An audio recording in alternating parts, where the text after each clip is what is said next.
कचड़ो खेले खलक में जी महासागर में मच। कचड़ो खेले खलक में जी महासागर में मच। जिते जिते हिकड़ो कच्छी उते उते सदाकाळ Kutch. Very good afternoon everyone.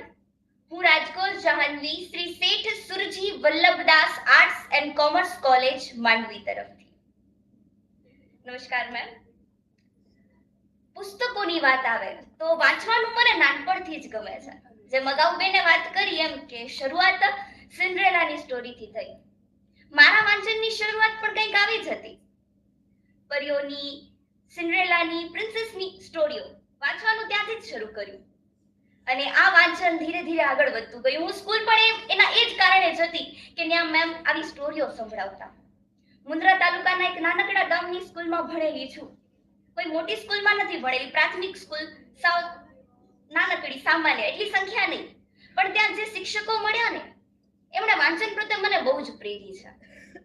Cinderella, પ્રિન્સેસની story, પછી અરેબિયન નાઇટ્સ હોય, આ બધી નાનકડી નાનકડી વાર્તાઓ વાંચી અને વાંચન પ્રત્યેનો શોખ જાગ્યો અને પછી ગુજરાતી સાહિત્ય તરફ આગળ વધ્યા. હા, રિયલમાં કોઈ રાજકુમાર કે રાજકુમારી નથી હોતા, પણ એ એજ આપણી એવી હોય છે ને કે ત્યારે એ બધું વાંચવું ગમે છે. ગુજરાતી સાહિત્ય, એમાં પન્નાલાલ પટેલ, વિનય શંતાણી સર, કેટલા બધા લેખકોને વાંચ્યા. ચેતન ભગત, કાજલ ઓઝા વૈદ. કાજલ ઓઝા વૈદની તો મને બધી જ નવલકથાઓ ગમે છે. હવે ભાવક મૂલ્યાંકનની વાત કરું તો મેં શરૂઆત કચ્છી પંક્તિથી કરી. એમ તમને કદાચ નવાઈ લાગતી હશે કે મેં શરૂઆત કચ્છની વાતથી કેમ કરી.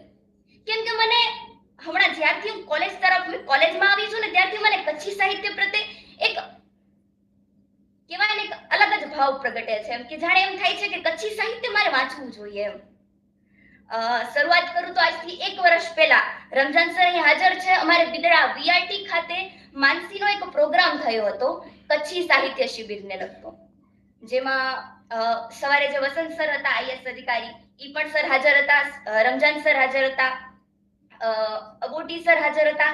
એમણે કચ્છી સાહિત્ય વિશે એટલી બધી વાતો કરી ને કે મને કચ્છી સાહિત્ય ખૂબ જ ગમી ગયું. એમ અને એ પછી દુલેરાય કારાણીનો વીઆરટી ખાતે એક બહુ જ સરસ એમની જન્મ જયંતિ નિમિત્તે બહુ સરસ શિબિરનું આયોજન થયું. ત્યાં મને દુલેરાય કારાણી વિશે જાણવા મળ્યું અને પછી તો આ દુલેરાય કારાણી મને ખૂબ જ ગમતા થઈ ગયા. અને હાલ ભાવક મૂલ્યાંકનના કાર્યક્રમમાં પણ મેં કચ્છી સાહિત્યની દુલેરાય કારાણીની પુસ્તકનું જ સમીક્ષા કરી હતી. એમના પુસ્તક વિશે જ મેં ત્યાં રજૂઆત કરી હતી. મને કચ્છી સાહિત્ય ખૂબ જ ગમે છે. એક ભાઈ બોલ્યા એમ કે આપણને કચ્છી સાહિત્ય પ્રત્યે થોડું ઘણું લખવું જોઈએ, પણ કચ્છી સાહિત્ય પ્રત્યે ઘણું બધું લખાણું છે. અભાવ છે કે આપણે વાંચતા નથી. કે દુલેરાય કારાણીને તમે વાંચો. દુલેરાય કારાણી કેટલું સરસ લખે છે. એક કચ્છીમાં બાળ ગીતો લખે છે, કચ્છીમાં જીવન વિશે કેટલાક ગીતો લખે છે. દુલેરાય કારાણીનું જીવન વિશેની એક બહુ સરસ પંક્તિઓ મને ખૂબ જ ગમે છે કે મુસાફર યાર દુનિયાજી ભરાઈ બજાર નેરેગન, કે મુસાફર યાર દુનિયાજી ભરાઈ બજાર નેરેગન, કેતે દસને હી કરામત અહીંયેડી ચાર નેરેગન, કે કેતે ગાણા કેતે ખાણા કેતે ખુશહાલ ખુશિયાલી, કે કેતે ગાણા કેતે ખાણા કેતે ખુશહાલ ખુશિયાલી, કેતે આંસુ છલેતા ને કેતે ઉચકાર નેરેગન, કે મુસાફર યાર દુનિયાજી ભરાઈ બજાર નેરેગન, કેતે દસને હી કરામત અહીંયેડી ચાર નેરેગન. કે વિચારો કે આપણા કચ્છી સાહિત્યમાં જીવન વિશે આવું લખાણું છે. આપણે ગુજરાતી સાહિત્ય વાંચીએ, અંગ્રેજી લિટરેચર વાંચીએ, હિન્દી સાહિત્ય વાંચીએ, પણ આપણા કચ્છી સાહિત્યમાં પણ આવું લખાણું છે. કચ્છી સાહિત્યમાં દુલેરાય કારાણી બાળ ગીતો લખે. કેવા લખે કે હલ મુજા સાયા ને હલ મુજા મકડા, ખેતર અજારિયા ખેડ્યું, કે ખેતર ખેડ્યું ને ગાયું ઉછેર્યું, કે હલ મુજા સાયા ને હલ મુજા મકડા, ખેતર અજારિયા ખેડ્યું. કે સાહેબ એવું સાહિત્ય કે જ્યાં બાળકોને નાનપણથી જ ખેતર ખેડવાના, કે જેને આપણે ખેતી, જેને ધાન્ય આપણે આપણી આજની સંપત્તિ કહીએ છીએ, એ સંપત્તિ મેળવવાના, એ ધાન્ય, એ ખેતી કરવાના સંસ્કારો મળતા હોય તો એ સાહિત્યનો શું વિશ્વમાં, એ સાહિત્ય શું વિશ્વમાં ન વખણાવવું જોઈએ? આ ભાવક મૂલ્યાંકનનો કાર્યક્રમ મને ખૂબ જ ગમ્યો. આજની બધી વ્યવસ્થા પણ મને ખૂબ જ ગમી. એમ તો અહીં Haresh sir, Janvi ma'am, Darshana ma'am, Ramzan sir, ઘણા બધા મુરબ્બીઓ બેઠા છે, છતાં નાનકડી ગુસ્તાખી કરું છું એમ કે ભાવક મૂલ્યાંકનનું જેમ ગુજરાતી સાહિત્ય, અંગ્રેજી લિટરેચર આવું કાર્યક્રમ થયું એવું કચ્છી સાહિત્ય પર કાર્યક્રમ થવું જોઈએ. કચ્છીમાં સાહિત્ય લખાણું છે પણ આપણે એનાથી પરિચિત નથી. ગુજરાતી સાહિત્ય આપણને સ્પર્ધાત્મક પરીક્ષાઓ હોય તો વાંચીએ છીએ, કારણ કે હવે સ્પર્ધાત્મક પરીક્ષાઓમાં ગુજરાતી સાહિત્ય કમ્પલસરી થઈ ગયું છે.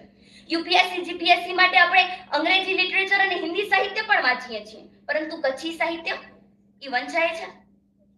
આજની યુવા પેઢી ઘણા ઓછા લોકો જાણતા હશે કે મેં તો માત્ર કારાણીજીની વાત કરી, આ સિવાય પણ કચ્છી સાહિત્યમાં કેટલા બધા કવિઓ થઈ ગયા છે. આપણે એ બધાને વાંચ્યા છે. તો હું એ લોકોને નાનકડી એવી દરખાસ્ત કરીશ કે હવે આવનારા સમયમાં આપણે બધા યુવાનો કચ્છી સાહિત્ય માટે પ્રેરાઈએ, કચ્છી સાહિત્ય વાંચવા માટે પ્રેરાઈએ. એના માટે કચ્છી સાહિત્યના પુસ્તકોને લગતો પણ એક નાનકડો એવો કાર્યક્રમ થવો જોઈએ. આજનો આ કાર્યક્રમમાં મને બોલવા બદલ તક આપી અને આ ભાવક મૂલ્યાંકનના કાર્યક્રમમાં મારા વાંચનને પણ તમારા સમક્ષ રજૂ કરવાનો એક નાનકડી એવી તક મળી, એ બદલ હું સર્વેની ખૂબ ખૂબ આભારી છું. ધન્યવાદ.